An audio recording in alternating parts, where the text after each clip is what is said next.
So, still virtual from the last few videos that you guys have seen, but this should be the last one. My flight is tonight. It's tonight. We'll be back in the studio next week, but we didn't want to leave you guys without a week of the roundtable because news keeps going. And we have a few stories to run by you guys today. It will be more of a traditional show in that there's not going to be one main story. It's just going to be kind of three main stories that we dive into a little bit. There won't be any B-roll today, but of course we'll bring you the box office because this is a substantial box office weekend for the industry, really. And it's a lot of fun. It's going to be a lot of fun to talk about. But first, the first story we're going to talk about, we're diving right into this today, guys. The first story we're going to talk about is a follow-up from a story that we did months ago on the show. And Nicholas, you know how every now and then AMC decides to just be idiots? Every so often. You know, Cinemark Most does. movie theaters. Yeah, you know, Regal does it. Regal usually decides to go bankrupt. Cinemark just decides to be Satan. You know, it really just kind of happens all the time. But one of the more dumb things that AMC did is they said that they were going to start charging people by the seat and where the seat was located in the theater. And a nicer seat would cost more, and a closer seat would cost less. And they were going to do it like some sort of dynamic bullshit pricing. The good news is that is no longer happening because they finally got a brain about it. Yes. So I'm pulling this from the Hollywood Reporter. AMC Theaters is abandoning its sightline pricing strategy, which charged different prices for seats in different locations within each theater.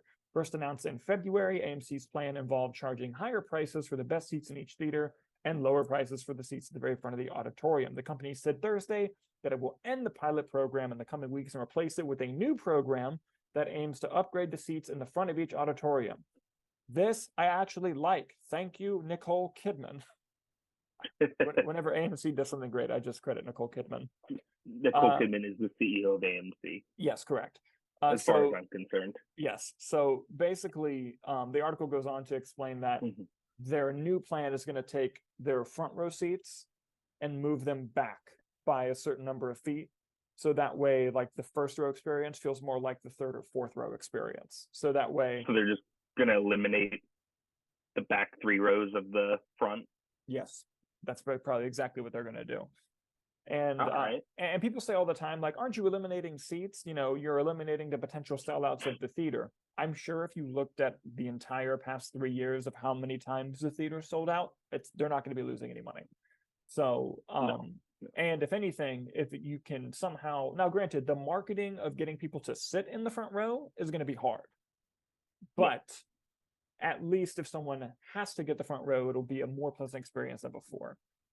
See, I don't even think necessarily. You probably do a marketing push for like an announcement or something, but I think with the frequency of that people are going back to the movies, I think that's something that might just happen organically. You'll walk in and be like, oh, they changed this. Oh, that's not too bad. That's a little bit farther back. Like, I think that's something you'll visibly notice.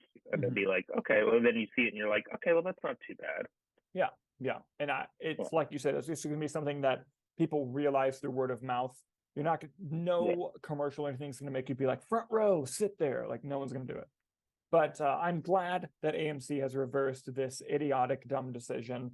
And I am hoping that this leads to more, I was going to say more good decisions, better decisions. And some of the more programs, like the great program of making the front seat further back. I hope they continue to do things like that because I think that's going to improve the movie-going experience. So Definitely. Thank you, Nicole Kidman, because it was wholeheartedly you who got rid of this program. Thank you, Nicole Kidman, for making Heartbreak feel better in a place like that. Our next story is an exclusive from Variety, and nothing has happened yet, but Warner Brothers is seriously considering pushing many of its end-of-year releases to next year due to the SAG strike because actors cannot promote projects. And I think it's funny that by doing this, they're admitting that actors are needed for movies to be successful in their promotion of them, kind of admitting how important the actors are, but let's still not give them, fair stuff. That's fine. Why would we do that? Why would we do that? But it would make too much sense. Exactly. the specific projects that they are going to move, that they haven't said they're moving, that they're considering moving, are The Color Purple, Aquaman 2, and the big one, Dune 2. There's talk of Dune 2 moving. It still works over Zoom. the whole thing. I'm going to read from Variety right here. The sequel to Denis Villeneuve's sci-fi epic Dune may be riding a sandworm all the way to 2024. Thank you to whoever worded it that way. You deserve a raise. Spokespeople for Warner Brothers and Legendary declined to comment on the matter. Additionally, Warner Brothers is addressing potential new dates for the anticipated movie musical The Color Purple and Aquaman and the Lost Kingdom. The possible date shuffling comes as a result of striking unions, SAG-AFTRA, and the Writers Guild of America at war with show business producers for new contracts. And then it goes on to say, like, you can't release Dune 2 without promoting it. Like Austin Butler, Florence Pugh, Javier Bardem, Timothy Chalamet, Josh Brolin, like you can't release that movie without people being able to promote that movie. Like it's just not there. And obviously this is a tough call. The conversation that I kind of wanted to have with you, other than obviously your thoughts on this potentially happening, was just grabbing my charger. Yeah.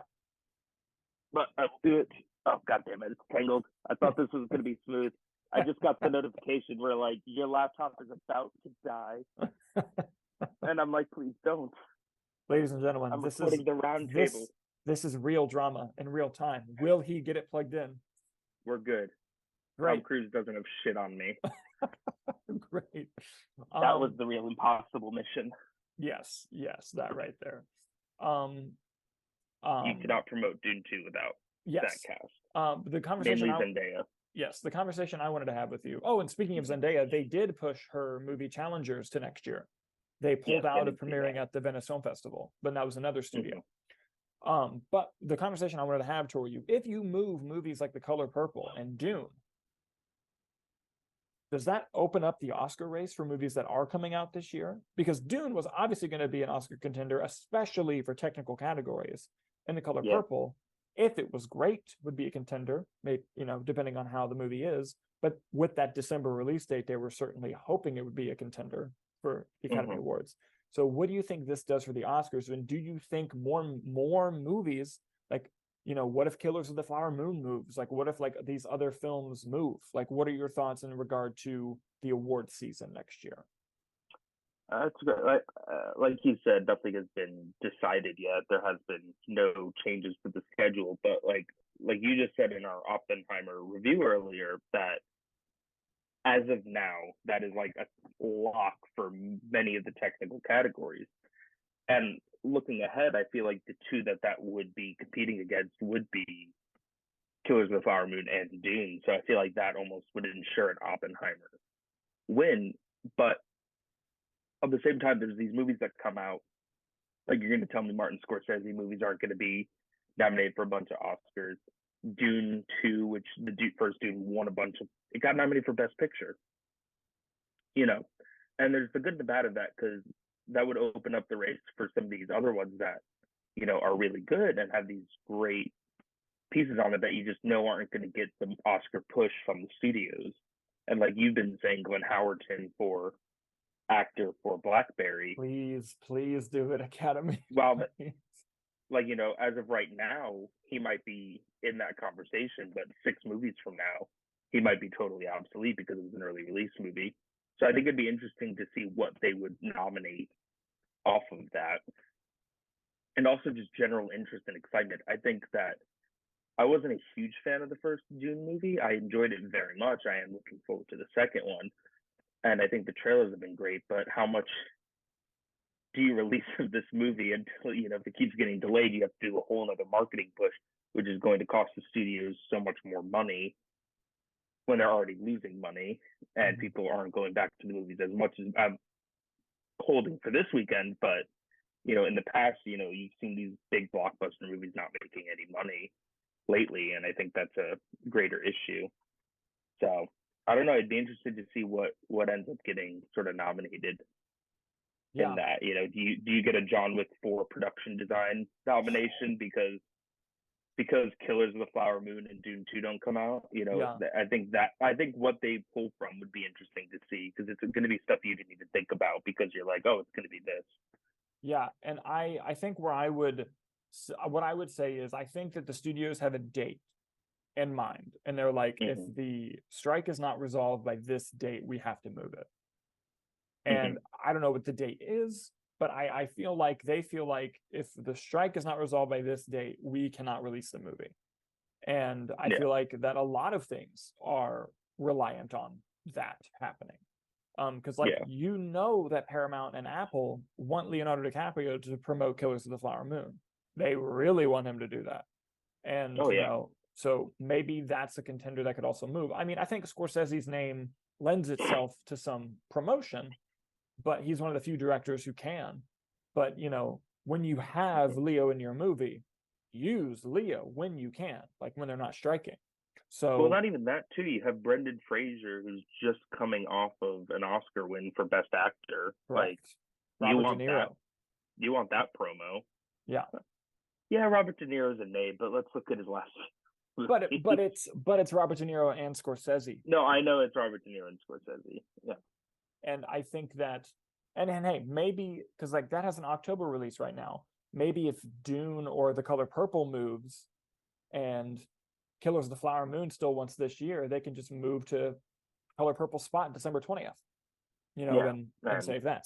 Something that I think shouldn't happen, don't push Aquaman 2. The reason I say that is because we all are under the assumption that that movie is going to fail. Because of tank, unintended. Because of the recent failures of the DC movies. And the whole point of having Superman Legacy come out in 2025 was to give people a year off from the DCEU. I think the only DC movie coming out next year is Joker 2, which is not connected. With that being said, that's why I think you don't push Aquaman 2. But as we're going to get into with a later story, they have put a lot of money into Aquaman 2. So if they want to see some of that back, who knows? But it's going to be an interesting choice. We'll keep everybody updated on the release dates of things. The only thing that has moved as of now isn't a Warner Brothers movie. I forget the studio who had Challengers, but they did delay that from till next year because they wanted Zendaya to promote that film.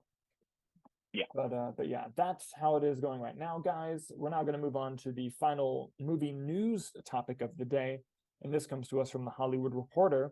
And this one, this is an interesting one.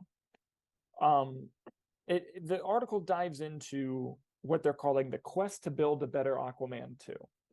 And the subtitle of the headline is 3 reshoots, 2 Batmans, and nonstop test screenings.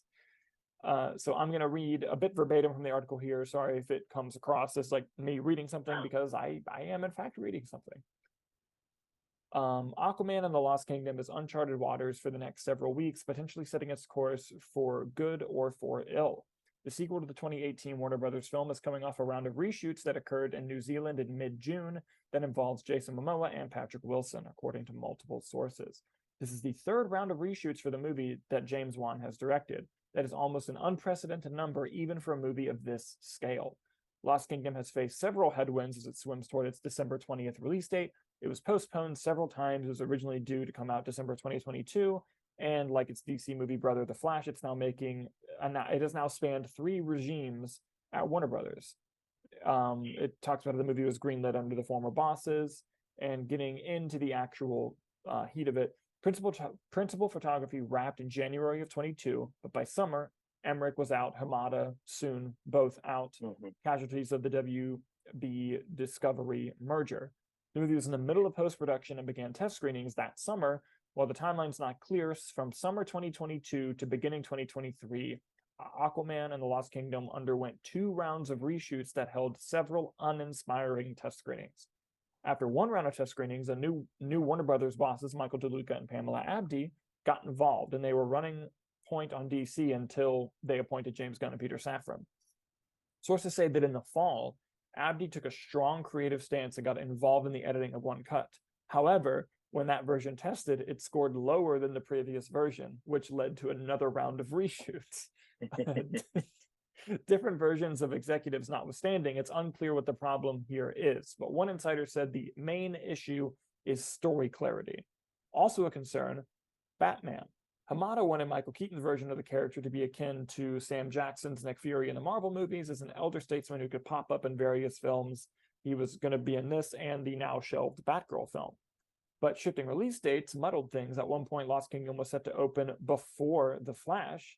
So in late July 2022, 2 months after Abdi and DeLuca took over, Ben Affleck joined a round of reshoots as Bruce Wayne to replace the scene that Michael Keaton had shot. But then the movie was moved again, this time after The Flash, putting Affleck's appearance in question. The latest cut of the film features neither version of The Dark Knight. According to sources, new DC heads James Gunn and Peter Safran did not want to promise a movie universe that will come to fruition or tie it down exclusively to past failures, with one source saying it was pretty chaotic. More test screenings of cuts occurred in February and again by April, but this time Safran, a producer of the first Aquaman, as well as The Lost Kingdom, had become co-head of DC Studios with James Gunn. It's unclear how Safran's transition shifted the movie's fortunes, if at all, but insiders are saying that the filmmakers were in dumps over the seemingly never-ending post-production process, waterlogged test scores. However, the skies may have cleared with this new round of reshoots. Gunn is said to have weighed in on the most recent cut, and the leadership approved a 5-day shoot. Sources say that the shoot went so well that Warner Company completed the shoot in only 4 days.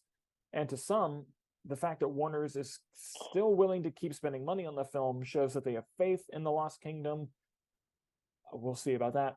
Lost Kingdom was already expensive. It was greenlit at a $205 million budget and shot during the pandemic, which was burdensome and added, cost to that budget.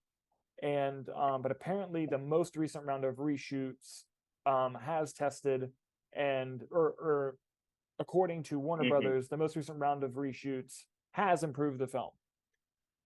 Oh my God, that was a lot. I'm sorry, but there's a lot to unpack there. No more Batman, which makes sense. Makes me sad, but it makes sense. Like they don't want a Henry Cavill Black Adam situation of now we have to take that thing away that we weren't going to give them. But it makes me happy that they let James Wan keep doing the reshoots, and it was that Jason Momoa and Patrick Wilson came back and did them. Who knows how this movie is going to turn out, dude? All I know is I love James Wan. I'm going to go watch the movie, and hopefully the puzzle pieces have come together. Here's the thing. I'm going to rant for a minute. Please do. I cannot wait. You gave it the first Aquaman, very successful. I know it's not everyone's cup of tea. I personally enjoyed it. I know it made $1 billion. So I get the confidence in wanting to take your time with Aquaman. They're kind of shooting themselves in the foot with how these big blockbusters have been performing, which is abysmally. Another Abyss joke. Hey. You started your production with a $205 million budget, right? Which after marketing, you need to make around $550 for your movie to be profitable. Yep. Which it may have seen, it may have gotten close to. I don't know. After these reshoots, you're probably looking at what, an extra 100 million, maybe? Close to 50 to 100 million, probably. So now your movie to be profitable needs to make about what, 800 million, and the first one made $1 billion, and movies don't make $1 billion easily anymore. It's in the trenches here. Like that's not going to be. It's not going to be good for them unless it's amazing. But even so, if it's already having these troubles and people are saying it's bad, right? There's not going to be a big box office difference between your movie being bad and your movie being fine. If your movie was good and you made it great, that's a big difference. But like bad to fine, and we know bad, and then we're like, oh, it has this trouble. The general audience is going to go see it, might just think it's bad. Yeah. Whereas like we are going to watch it in the context of, man, with all those reshoots, that's fine. But realistically, with extensive reshoots to the degree that they're going with, how oftentimes does a movie actually end up turning out great? Or even good, you know? Usually they're just fine. And with the reshoots and the amount of money they're pouring into it, Blue Beetle wanted 2 days of reshoots and they rejected it. And they've been confident in Blue Beetle. James Gunn even said he's bringing that into his universe when he's not doing it with Aquaman. So you think, if anything, that he would have approved the 2 days, but it also makes it seem like they don't want to shovel any more money into that because they don't think it's going to perform well. Actually, to the 2 days thing, there's conflicting Yeah. reports on that. There was one trade that said they were denied the 2 days, and another saying that they got the 2 days. So that's a fun one also going on. But it goes to your point of just the chaos that's going on there. Yeah. And I don't think pushing it is a great idea, because if it is as bad as it is, and there's already, like, with Flash's performance and everything at Blue Beetles, what it's currently tracking not being great, you want to get this as far away from the new universe as possible. And if you're releasing a movie a year, like within the year apart, I don't think that's great. I think people need the refresher from it. Yeah, no, I agree. And you brought up a really great point about spending all this money for a movie that they know is improved, that the audience will have no idea because they have not seen original versions. Yeah. That, it has to be great to be worth that price tag. And it's a tough sell on, will it make it from bad all the way to great? That's a good point. It's a shit sandwich, and I think that it's going to be really telling. Dude, like, what if Superman Legacy bombs? I'm thinking ahead, but I don't think it's gonna, don't get me wrong, I don't think Superman Legacy is gonna be $1 billion film. I don't think it's gonna make crazy like Guardians of the Galaxy money, because the DC brand has just been so damaged. But what if it performs like the Flash does? Like, that would be rough. What's gonna be telling is how Joker performs. Because I don't think Joker 2 is gonna make $1 billion again. I think that was a lightning in a bottle thing that happened. But if it's not successful, and the damaged brand has transferred all the way across the universe to other DC things, that's not good. I think it's also going to come down with, when it comes to Superman Legacy, looking ahead, I think it's really going to come down to your marketing of this movie. Because, like, if you look at most of the recent Marvel projects that have come out, except for James Gunn's movie, right? The marketing for them have been pretty much the same. The trailers, it all falls into that sort of Marvel formula, whereas the Guardians 3 marketing really promised something different. And I think for the most part, they did deliver on that. Now, granted, it's still a Marvel movie, but I think the emotional depth, the darkness that they were able to integrate into that movie was drastically different. And, you hear these things about like superhero fatigue and Marvel fatigue. And I think that the amount of money they're dumping in the projects and the amount of the quality that we're getting is definitely subpar to what we received in the past from Marvel. And I think that if they are able to strategically market Superman Legacy, and in the marketing show that this is something different, it's a unique take, it is something like that's going to be a different type of superhero movie, I think that will benefit them. So it really just comes down to how they do that. Yeah.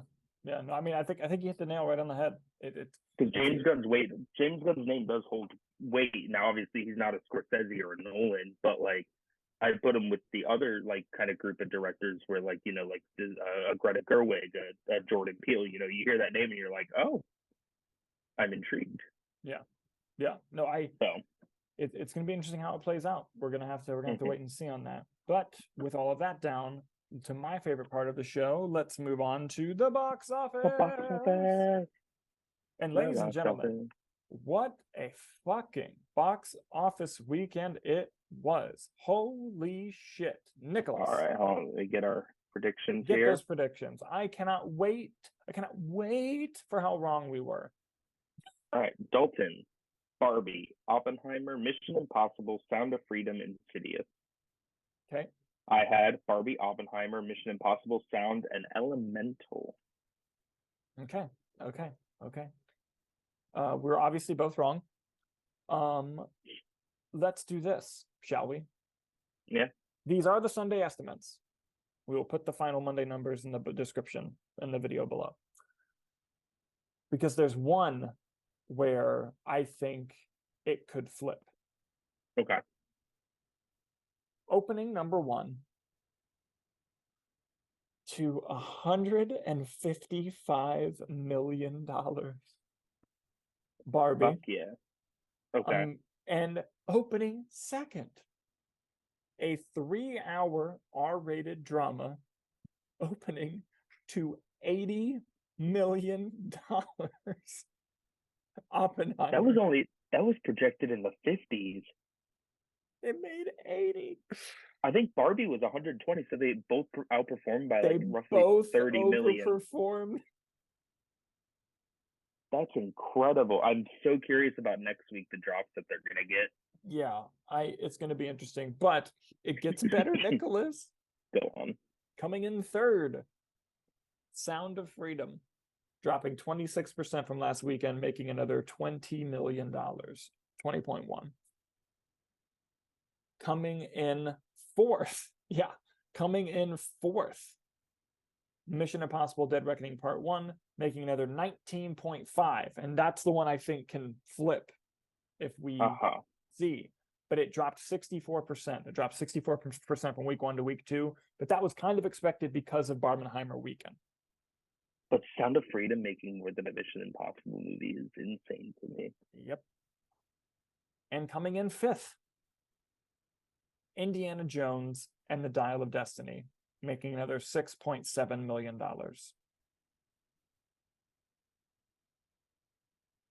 Poor Insidious, geez, that took a hell of a beating then. Listen, don't say poor Insidious. That movie is just fine, dude.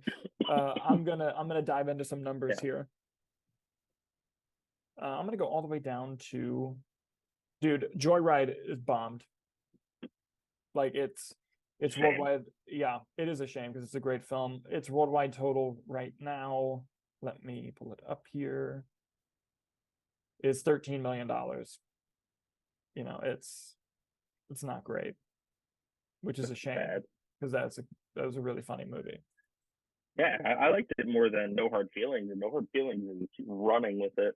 Yeah, and speaking of No Hard Feelings, it came in 10th this weekend. It now has a worldwide total of $82 million. Holy shit. On a production budget of 45, so slightly under profitability, but I don't think they're going to take that. I think they're going to see this as a win, considering how R-rated comedies have been traditionally performing in the recent years. And my hotel Wi-Fi is acting up. Give me a second. Yep. God, I think they're updating the website as we're recording, which is hysterical. Okay. Let's see here. Transformers Rise of the Beast, 423 worldwide. I think it's not going to get that much higher than that, but they'll take that as a win, I think. Spider-Man Across the Spider-Verse, 675. I don't think it's quite going to get to 700, but they shouldn't be disappointed with that, considering it only had a $100 million price tag. Elemental, which only dropped 36% from last week, which had strong holds, now has a box office worldwide total of $356 million. It's made 1.8 times its budget, not necessarily profitable, but it's definitely better than what they thought they were going to make after its bad opening weekend. It has stayed in there. And Elemental is a good movie, by the way. People should watch it. Very consistent. Insidious The Red Door has made $155 million worldwide on a budget of 16. It's made 9.7 times its budget back. So it's currently the most profitable out of all these. Yes. Good for Patrick Wilson. Let's dive into top 5. Indiana Jones, $335 million worldwide. It has made 1.1 times its budget. There you go. There you go, Indy. That's so sad. What a swan song. Yeah. Mission Impossible now has $370 million worldwide on a budget of 290. So it's slightly more profitable than Indiana Jones right now, but it's still not amazing. We're going to see how the holds go throughout the weekends, because we have 3 movies opening this weekend, which, by the way, I still need to text the fucking group chat about and see what you guys want to see. What do you got? Haunted Mansion, Talk to Me, and Theater Camp, which I've heard is actually very good. And listen, Nick, I know they're going to go see Haunted Mansion, right? I know it. I want to see Talk to Me so fucking bad, dude. I want to see it so bad. I don't know if I'm going to be there Thursday, so I might just double feature when I get back. Haunted and Talk to Me. Maybe Talk to Me first to just be horrified, and then just calm down with Haunted Mansion. Yeah, that's talk about some counter programming though. Yeah. Both spooky movie. Yeah, right. Yeah, we're gonna get to some hella counter programming here in just a second on the box office. Oh yeah. But diving into Sound of Freedom, $124 million domestic box office so far. It's insane. It is insane. Word of mouth and paying the pay it forward thing that they've been doing it's been paying off for the studio. And I know that there's people saying, oh, I go and it says it's sold out, but the theater's empty. And it's like, yeah, you were saying the same thing about like Captain Marvel. I don't want to hear it. Like, I'm not going to dive into conspiracy theories on a movie doing well until something comes out saying that it actually didn't do well. But Oppenheimer, let's dive into Oppenheimer. On a budget of 180, worldwide has made 174. So by tomorrow, it will have made its production budget back, and then it's just on its way. Because I think it'll be a consistent movie. Dude, Nolan's movies always have strongholds. It's just something that his movies have, and it's a thing of also, like, if you try to buy IMAX tickets for August 6th, it's sold out. Like, people are still buying tickets to see this. And let's dive into the other big success this weekend, which is Barbie. Excuse me. This hotel Wi-Fi really is running my patience here. Jesus Christ. So worldwide, it has already made $337 million. On a production budget of about 100. I think it was slightly more. It might have been 150. But assuming the production budget's 100, it's made 3.4 times its budget back. If it's 150, it's made about 2, almost 2. Right, just under 2. It's going to be a profitable movie. It's going to be a profitable movie. It opened higher. I think it might have opened higher than Mario did. Here's what I'm curious about when it comes to Barbie, because I know we say sometimes, like, with big movies like this, and not that Barbie itself is a meme movie like Morbius, but the Barbenheimer meme took off. Yes. So I am curious as to, like, how much everyone who's going to see the movie saw it versus wanting to see it again. Because personally, I want to see it again. I might go see it again. Dude, I want to see both of them again. And it's going to get excellent word of mouth from people who maybe were unsure about it. So I'm very curious what their drop's going to be like with those factors. They both got A cinema scores. Yeah. And that has been a huge box office drive. Look at Elemental. That A cinema score has gotten it consistent low drops. And dude, it's crazy. Like, I can't emphasize how good this is for movies, because you have, yes, Barbie is an IP, but it's from an indie filmmaker, an actor turned filmmaker who has put out bangers of Lady Bird and Little Women. By the way, Little Women is fantastic, and no one talks about what a great adaptation it was, but I digress. I've not seen that one. I've seen Lady Bird. I do want to watch Little Women. So good. You have this filmmaker, which is also co-written by Noah Baumbach, and you have Christopher Nolan. And they got decently sized budgets, not over budgets like, Mission Impossible and Indiana Jones. Yeah. And have made huge successes this year. Huge box office successes. And I want to take the total box office this weekend and calculate it of, like, all the movies. So here we go. Yeah. That's roughly $280 million this weekend. Nice. That is absolutely insane. And, like, it's something a box office desperately needed. Barbie and Oppenheimer alone make up 235 of that million, of that 280. That is crazy. A win for movies all around. It's a huge win. It's a huge win for movies all around. And I hope it keeps up. Like, for example, I think they're both going to have decent holds, at least 50% holds. I don't think they're going to go over 55% drops. And you have Talk to Me coming out. And you have Haunted Mansion coming out, which I think if there's a movie in fear of not doing well, then maybe Haunted Mansion, which is unfortunate because it looks good. And Theater Camp, which is an indie film. It was never intended to make a whole ton of money, but its counter programming is going to come out. Yeah. And I don't imagine Talk to Me's budget was huge. Let me see what that budget was. Talk to Me is made on a budget of 4.5 million. Dude, it's gonna be fun. I am so excited. Movies are fucking back. And it's the audiences saying, listen, we're getting a little bit tired of this franchise, overspent franchise bullshit. We just want to see good movies, good original movies. Barbie's based on an IP, but the marketing with Greta Gerwig is what got that movie. But it's an original take. It's not a Barbie. It's not exactly trying to be it's a Barbie movie, but it's not trying to be like a Barbie movie. We could do a whole episode on if this movie's canon to the straight to DVD Barbie cartoons that used to come out, because my sister made me watch them all the fucking time. So I know all about them. I've seen all of them. That's a great conversation. Is it canon? Is it canon Barbie edition? But yeah, no,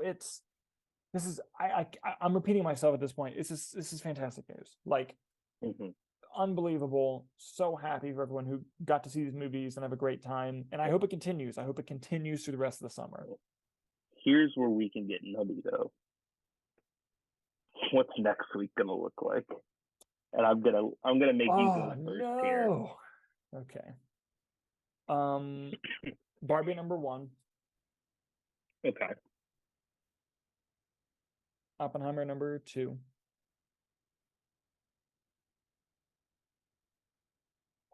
Haunted Mansion number 3.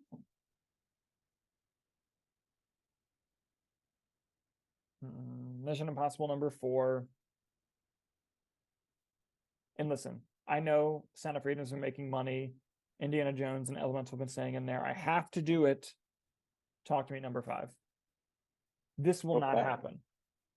But I want it to happen so bad that I'm going to try to will it into existence. Do you have Insidious pulled up? What did Insidious do opening weekend? Insidious opening weekend did, I want to say, it had a very good opening weekend. Let me see what it was, though. Insidious opening weekend made 33.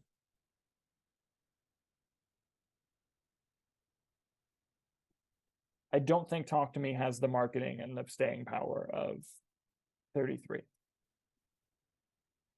But it doesn't need to make 33. I'm going to go Barbie, Oppenheimer, Haunted Mansion, Talk to Me, Sound of Freedom. That's 4, right? Or is that 5? Barbie, Oppenheimer, Haunted, Talk to Me, Sound of Freedom. I hope you're right. If Talk to Me opened 3rd, you think Mission Impossible's done? I think I thought about maybe flipping Talk to Me and Haunted Mansion, but I think Haunted Mansion's got the recognizable name and the kids counter program, you know? Man, dude, if Mission Impossible takes another 60 drop, that's so bad. He wanted those IMAX. He tried to get those IMAX screens. He really tried. And it shows that he needed them. I think that I wouldn't be shocked if we see that movie get re-released later on. Oh yeah, definitely. Next week's going to be what fun. A week. I'm excited. I am excited. But yeah, well, I have to check out here in about less than an hour, and I have to get ready. But I'm so excited about the box office. That's the show, everyone. We'll be back in the studio next week. Thank you guys so much for watching, and we'll see you next time.